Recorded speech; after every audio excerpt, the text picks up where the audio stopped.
AITA for feeling like my wife's new religious beliefs are unfair to me and our marriage.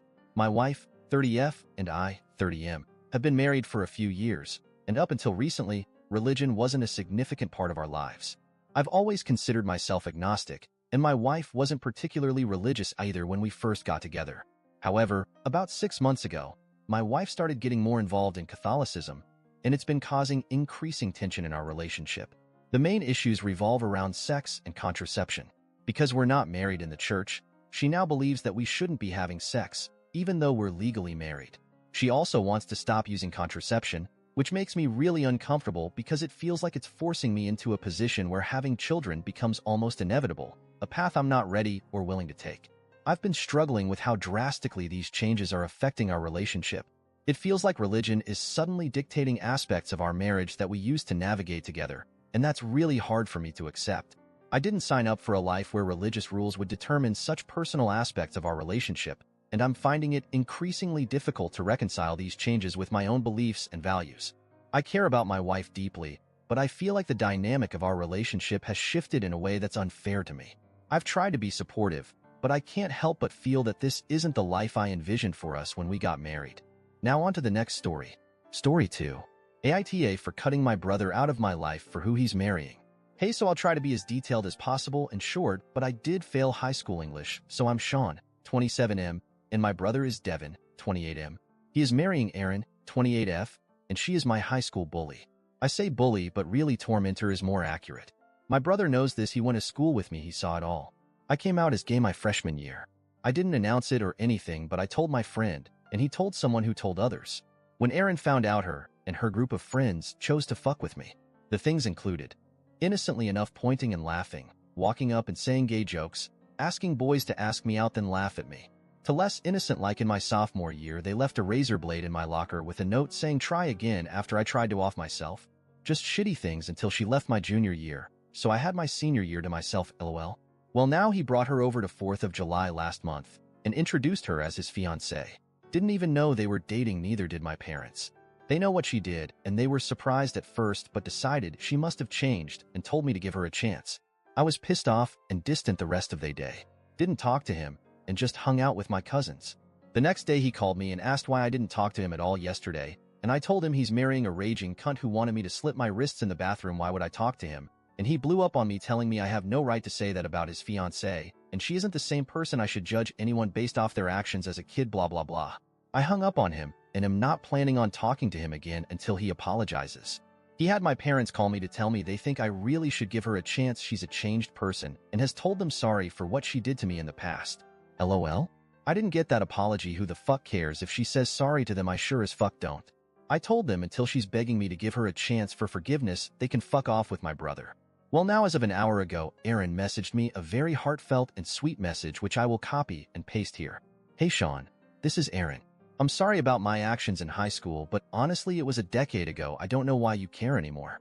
The things you do as kids don't accurately reflect on who you are as a person, and I doubt you're the same person as you were back then. The fact that you're judging me and not even letting me be happy with your brother when we announce a very serious and joyful thing is honestly very disappointing. I figured you would have grown up and not acted like a child about this. Well, smiley face. I fucking hate her, bro, holy shit. So I replied, hey cunt, glad to hear from you. You destroyed my high school years and never even gave a glimpse of remorse, so you can go fuck yourself, and I hope your marriage with my brother ends in cheating and fighting and you living in a box under the freeway again. So now I'm done with my brother and just the entire situation. Am I in the wrong for dropping him out of my life and not moving on? Even if I am, I don't think I care, but I kinda want an outside opinion. Now on to the next story. Story 3.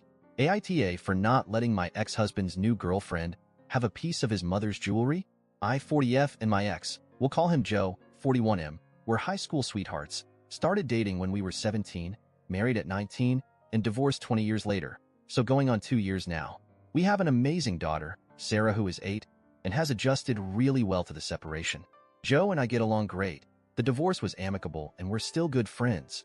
Not like we hang out alone or anything, but we don't argue or fuss at each other, help each other out, and just overall have each other's backs, because at the end of the day, our number one priority will always be Sarah and doing what is best for her. We've both moved on and are in serious long-term relationships with other people. His girlfriend Lily, 46F, is great and really good for him. I have never had any conflict with her and enjoy spending time with her when we all get together for holidays and other important events or celebrations. Until last week, Joe's parents passed away within a month of each other last summer, and it was devastating for all of us.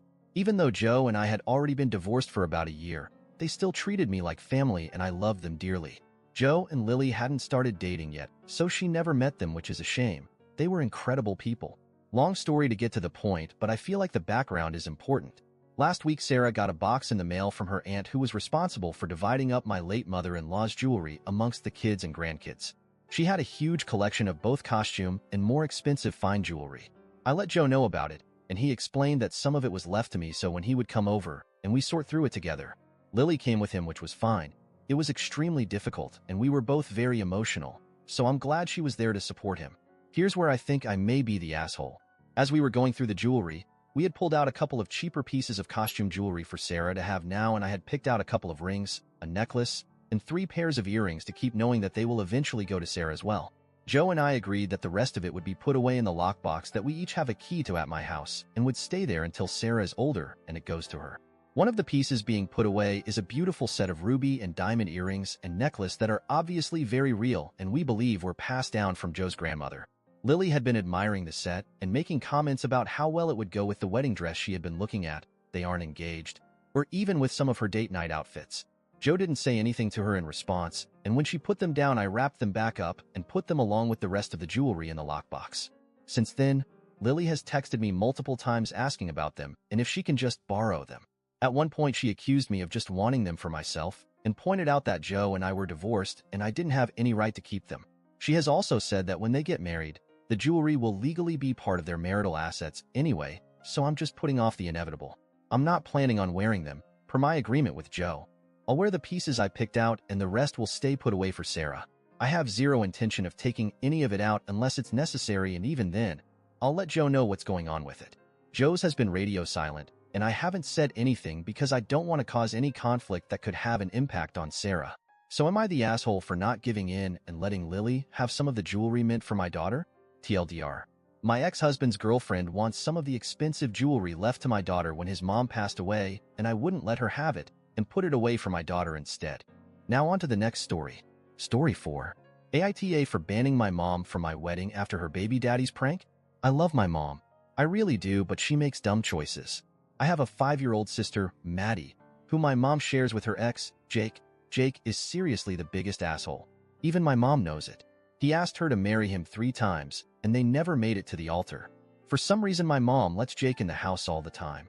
She says he is there to see Maddie, but like they don't get most people with shared custody take the kid to their other house. Recently, my fiancée, Bridget, asked my mom if she could host her bridal shower at our weekend house. My mom said yes, but she couldn't promise they wouldn't be there as Maddie likes to get out of the city every weekend. My mom and Maddie were there, which is fine, but it was Jake's weekend with Maddie, so he felt the need to come. Bridget was having a lovely bridal shower, despite Jake in and out of the kitchen in his boxers. My mom was outside riding with Maddie, and when she came in, she put both of their muddy boots on the floor in the stairwell as well as a muddy towel, as we have had a lot of rain. Fucking Jake picked up the muddy stuff and dumped it in Bridget's lap, ruining her special white dress. My mom blew up at him and Bridget was furious. He just laughed and said, "You know I have no impulse control." Bridget's bridesmaids were horrified and my mom chewed him out, but he was just making a joke of it. "You want to go upstairs and discipline me? You're sexy when you're angry."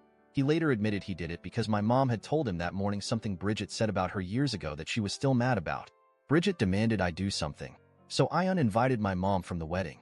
My mom is very upset and doesn't understand why. I told her I was sorry, but she caused this by letting Jake in our lives, letting him in the house and gossiping with him. So I have to stand firm and protect Bridget. Maddie is still welcome if her nanny can take her.